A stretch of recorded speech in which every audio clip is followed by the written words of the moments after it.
আজকের এই ভিডিও থেকে আমরা এমনই একটা আমল শিখতে পারবো, যেই আমলটি আমরা আল্লাহ তাআলার দরবারে করে যদি আমরা আল্লাহ তাআলার কাছে যা কিছুই চাইবো, ইনশাআল্লাহ আল্লাহ তাআলা আপনার আমার চাওয়া ইনশাআল্লাহ ফিরিয়ে দেবেন না। আমার প্রিয় ভাই ও বন্ধুরা, আমরা সকলে কিন্তু সলাতুল হাজত অর্থাৎ প্রয়োজনের নামাজ, যাকে আমরা বাংলাতে সালাতুল হাজত বলে কিন্তু আমরা অনেকেই পরিচিত আছি, এই নামাজটা আমরা অনেকেই আছে সহজেই পড়তে পারি না, বা কিভাবে পড়তে হয় নিয়মটা আমরা অনেকেই আছে যে জানি না।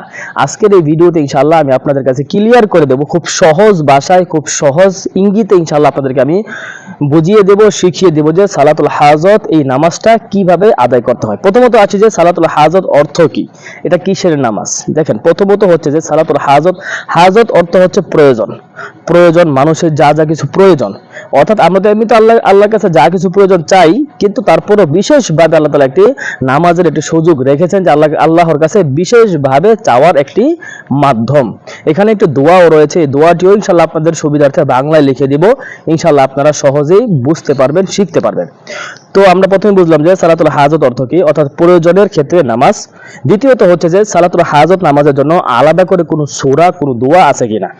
নামাজের জন্য নরমালি আমরা যেরকম ভাবে নামাজ পড়ে থাকি ওই রকম ভাবেই নামাজ আপনাকে পড়তে হবে, ওই রকম ভাবেই আপনাকে নামাজের এই অন্যান্য ভাবে আমরা যেরকম ভাবে নামাজ শেষ করি ঠিক ওইভাবেই আপনাকে সালাতুল হাজতের নামাজটা সম্পন্ন করতে হবে।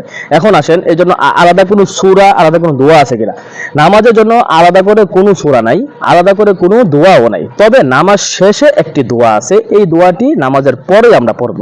অনেকে মনে করে যে নামাজের ভিতরে কিনা এই দোয়াটি পড়তে হয়, না ভাই, নামাজের পরে আপনি বসে এই দোয়াটি পড়বেন। তো এখন ইনশাআল্লাহ আমরা এই ফুল নিয়মটা ইনশাআল্লাহ জানিয়ে দেব। প্রথমে হচ্ছে যে আমরা উত্তম রূপে ওযু করব। প্রথমে আমরা কি করতে হবে ভাই, উত্তম রূপে সুন্দরভাবে ভালো করে আপনাকে আমাকে ওযু করতে হবে, অর্থাৎ পবিত্রতা অর্জন করতে হবে। তারপরে আমরা নামাজে দাঁড়িয়ে যাব 2 রাকাত নফল নামাজের নিয়তে।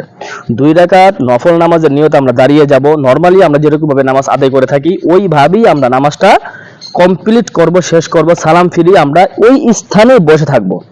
ওই নামাজের স্থানে বসে থেকে আপনাকে আমাকে সর্বপ্রথম যে কাজটি করতে হবে, কয়েক মর্তবা আল্লাহ তাআলার প্রশংসা পাঠ করতে হবে।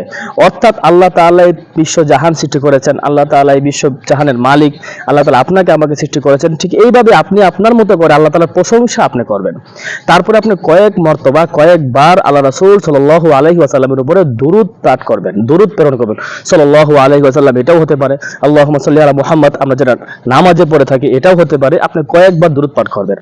তারপরে একটি দোয়া রয়েছে, দোয়াটি আমার সঙ্গে সঙ্গে আপনারা যারা পারেন পাঠ করুন। লা ইলাহা ইল্লাল্লাহুল হালিমুল কারীম, সুবহানাল্লাহি রাব্বিল আরশিল আযীম, আলহামদুলিল্লাহি রাব্বিল আলামিন, আসআলুকা মুজিবাতি রাহমাতিক ওয়া আযাইমা মাগফিরাতিক ওয়াল গনিমাতা মিন কুল্লি বির ওয়াস সালামাতা মিন কুল্লি ইসম, লা তাদা আলি যামমান ইল্লা গফারতাহ ওয়া লা হাম্মান ইল্লা ফাররাজতাহ ওয়া লা দাইনান ইল্লা কাযাইতাহ ওয়া লা হাজাতান হিয়া লাকা রিজন ইল্লা কাযাইতাহা ইয়া আরহামার রাহিমিন।